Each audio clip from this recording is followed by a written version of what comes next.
ہم چلتے چلتے اس دروازے کے قریب آ گئے جہاں سے حشر کا راستہ تھا۔ میں نے صالح سے دریافت کیا، کیا اب ہمیں واپس میدان حشر جانا ہوگا؟ کیوں، کیا وہاں جانے کا شوق ختم ہو گیا؟ اس نے حیرت کے ساتھ پوچھا۔ نہیں، ایسی بات نہیں، میں سوچ رہا تھا کہ یہاں آ گیا ہوں تو اپنے گھر والوں سے مل لوں۔ جب ہم شروع میں یہاں آئے تھے تو تم مجھے براہ راست اوپر لے گئے تھے، اب تو میرے گھر والے امت محمدیہ کے کیمپ میں پہنچ چکے ہوں گے۔ تم انسان اپنے جذبوں کو تہذیب کے لفافے میں ڈال کر دوسروں تک منتقل کرنے کی عادی ہوتے ہو۔ کھل کر کیوں نہیں کہتے کہ اپنی گھر والی کے پاس جانا چاہتے ہو؟ یہ بار بار گھر والوں کے الفاظ کیوں بول رہے ہو؟ صالح نے میری بات پر ہنستے ہوئے تبصرہ کیا تو میں جھپ گیا۔ پھر وہ مسکرا کر بولا، شرماؤ نہیں یار، ہم وہیں چلتے ہیں، یہ خادم تمہاری ہر خواہش پوری کرنے پر مامور ہے۔ ہم جس دنیا میں تھے وہاں راستے، وقت اور مقامات سب کے معنی اور مفہوم بالکل بدل چکے تھے۔ اس لیے صالح کا جملہ ختم ہونے کے ساتھ ہی ہم اس پہاڑ کے قریب پہنچ گئے جس کے ارد گرد تمام نبیوں اور ان کی امتوں کے کیمپ لگے ہوئے تھے۔ شاید میں نے تمہیں پہلی دفعہ یہاں آتے وقت یہ بتایا تھا کہ اس پہاڑ کا نام آراف ہے، اسی کی بلندی پر تم گئے تھے، اور یہ دیکھو امت محمدیہ کا کیمپ قریب آ گیا ہے۔ ہم پہاڑ کے جس حصے میں تھے وہاں اس کا دامن بہت دراز تھا، اس لیے وہاں بہت گنجائش تھی، مگر وہ پورا مقام اس وقت ان گنت لوگوں سے بھرا ہوا تھا۔ پہاڑ کے ارد گرد اس قدر رش شاید کسی اور جگہ نہیں تھا۔ میں نے صالح سے مخاطب ہو کر کہا، لگتا ہے سارے مسلمان یہاں آ گئے ہیں؟ نہیں، بہت کم آئے ہیں، امت محمدیہ کی تعداد بہت زیادہ تھی، اس لیے اس کے مقربین اور صالحین کی تعداد بھی بہت زیادہ ہے، وگرنہ بیشتر مسلمان تو ابھی میدان حشر ہی میں پریشان گھوم رہے ہیں۔ تو میرے زمانے کے مسلمان بھی یہاں ہوں گے؟ بدقسمتی سے تمہارے معاصرین میں بہت کم لوگ یہاں ہیں۔ رسول اللہ صلی اللہ علیہ وسلم کی امت کے ابتدائی حصے کے لوگوں کی بڑی تعداد یہاں موجود ہے، آخری زمانے کے البتہ کم ہی لوگ یہاں آ سکے ہیں۔ تمہارے زمانے میں تو زیادہ تر مسلمان دنیا پرست تھے یا فرقہ پرست، یہ دونوں طرح کے لوگ فی الوقت میدان حشر کی سیر کر رہے ہیں، اس لیے تمہارے جاننے والے یہاں کم ہوں گے۔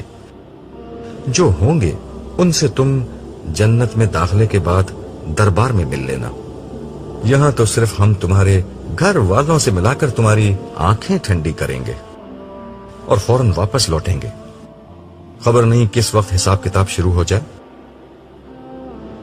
یہ دربار کیا ہے؟ صالح کی گفتگو میں جو چیز ناقابل فہم تھی میں نے اس کے بارے میں دریافت کیا۔ حساب کتاب کے بعد جب تمام اہل جنت جنت میں داخل ہو جائیں گے تو ان کی اللہ تعالیٰ کے ساتھ ایک نشست ہوگی، اس کا نام دربار ہے۔ اس نشست میں تمام اہل جنت کو ان کے مناصب اور مقامات رسمی طور پر تفویض کیے جائیں گے۔ یہ لوگوں کی ان کے رب کے ساتھ ملاقات بھی ہوگی اور مقربین کی عزت افزائی کا موقع بھی ہوگا۔ میں اس سے مزید کچھ اور دریافت کرنا چاہتا تھا مگر گفتگو کرتے ہوئے ہم کیمپ کے کافی نزدیک پہنچ چکے تھے۔ یہ خیموں پر مشتمل ایک وسیع و عریض بستی تھی۔ اس بستی میں لوگوں کے کیمپ مختلف زمانوں کے اعتبار سے تقسیم تھے۔ بعض خیموں کے باہر کھڑے ان کے مالکان آپس میں گفتگو کر رہے تھے۔ یہی مجھے اپنے بہت سے ساتھی اور رفقا نظر آئے جنہوں نے دین کی دعوت میں میرا بھرپور ساتھ دیا تھا۔ ان کو دیکھ کر مجھے اتنی خوشی ہوئی کہ بیان سے باہر ہے۔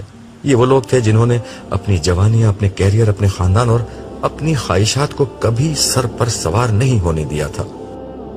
ان سب کو ایک حد تک رکھ کر اپنا باقی وقت، صلاحیت، پیسہ اور جذبہ خدا کے دین کے لیے وقف کر دیا تھا۔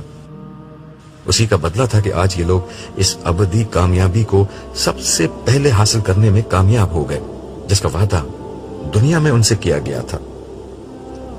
یہی ہمیں امت مسلمہ کی تاریخ کی بہت سی معروف ہستیاں نظر آئیں ہم جہاں سے گزرتے لوگوں کو سلام کرتے جاتے. ہر شخص نے ہمیں اپنے خیمے میں آ کر بیٹھنے اور کچھ کھانے پینے کی دعوت دی، جسے صالح شکریہ کے ساتھ رد کرتا چلا گیا. البتہ میں نے ہر شخص سے بعد میں ملنے کا وعدہ کیا. راستے میں صالح کہنے لگا، ان میں سے ہر شخص اس قابل ہے کہ اس کے ساتھ بیٹھا جائے. تم اچھا کر رہے ہو کہ ان سے ابھی ملاقات طے کر رہے ہو.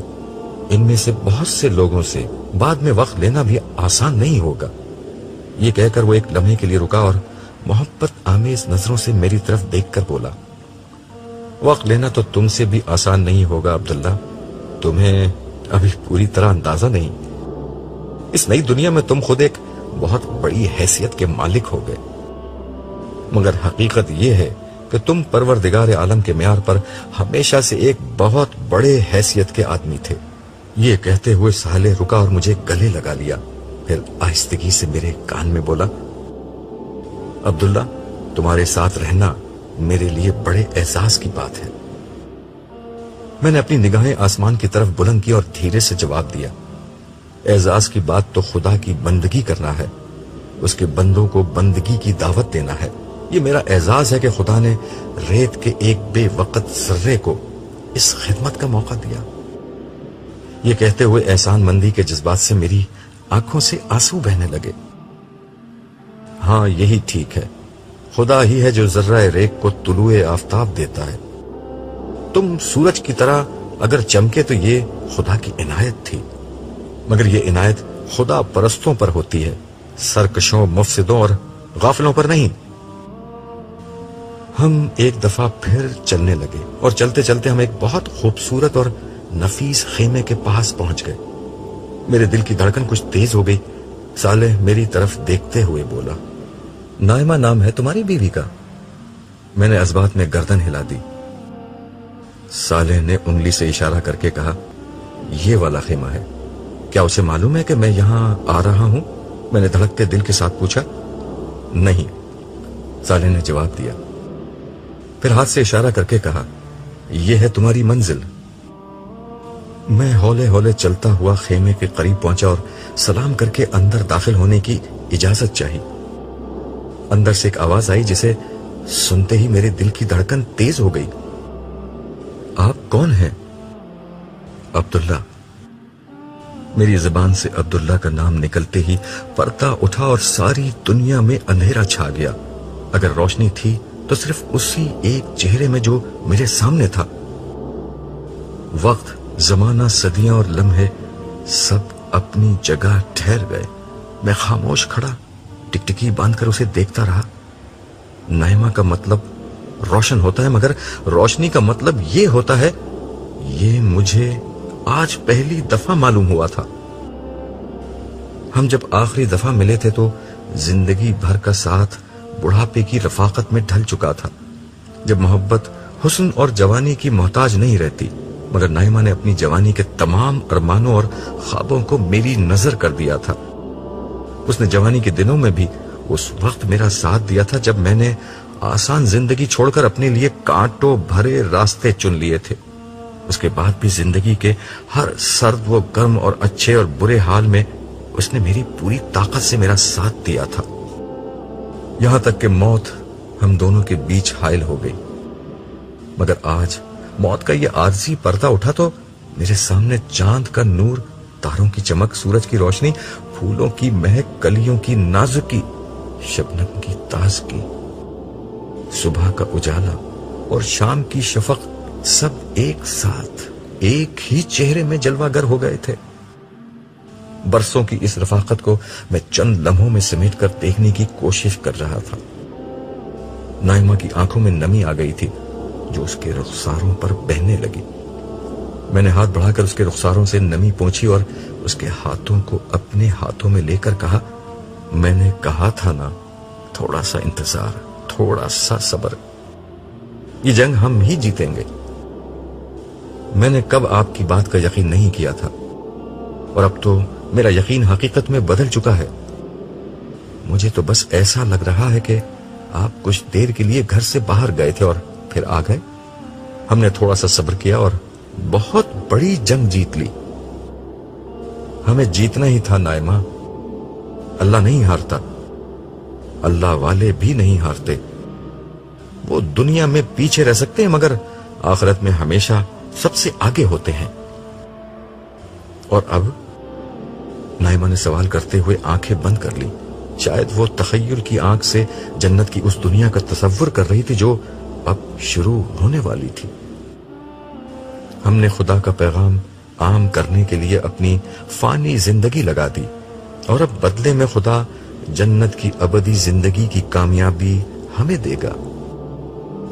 یہ کہتے ہوئے میں نے آنکھیں بند کر لی۔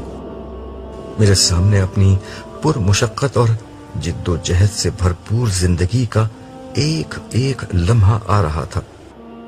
میں نے اپنی نوجوانی اور جوانی کے بہترین سال خدا کے دین کی خدمت کے لیے وقف کر دیے تھے۔ اپنی ادھیڑ عمر کی صلاحیتیں اور بڑھاپے کی آخری توانائیاں اسی راہ میں جھونک دی تھیں۔ میں ایک غیر معمولی باصلاحیت اور ذہین شخص تھا جو اگر دنیا کی زندگی کو مقصود بنا لیتا تو ترقی اور کامیابی کے اعلیٰ مقامات تک بآسانی پہنچ جاتا، مگر میں نے سوچ لیا تھا کہ کیریئر، جائیداد اور مقام و مرتبہ اور عزت و شہرت اگر کہیں حاصل کرنی ہے تو آخرت ہی میں حاصل کرنی ہے۔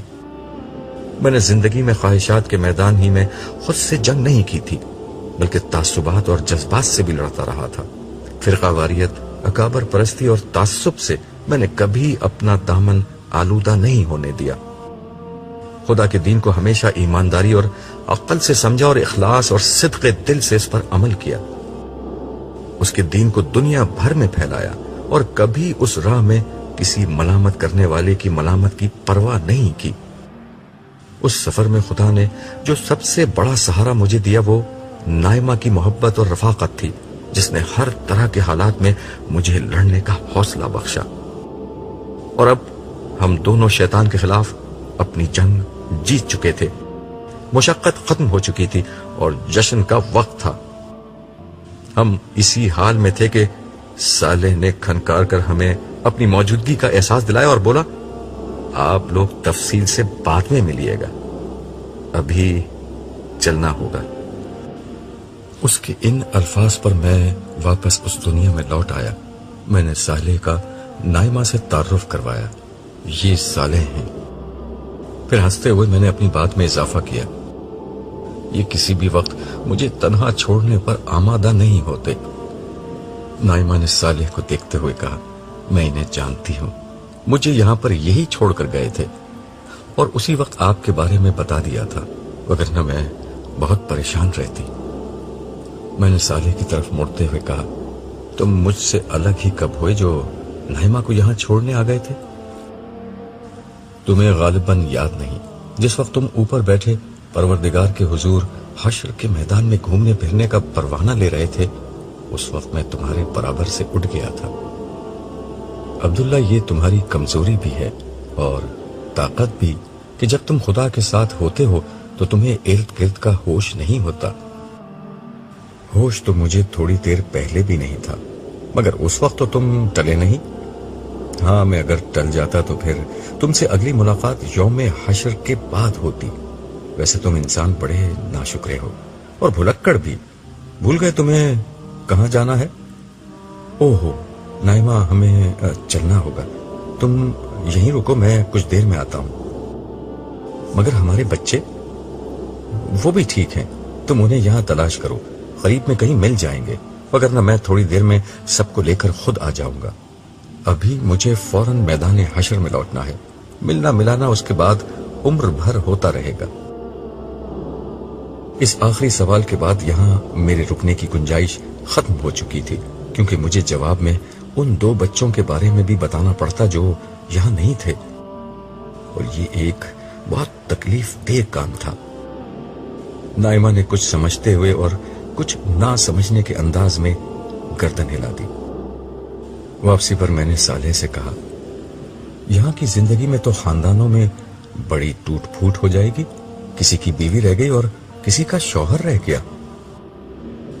ہاں، یہ سب تو ہوگا، آگے بڑھنے کا موقع تو وہ دنیا تھی جو گزر گئی، یہاں تو جو پیچھے رہ گیا سو رہ گیا، لیکن یہاں کوئی تنہا نہیں ہوگا۔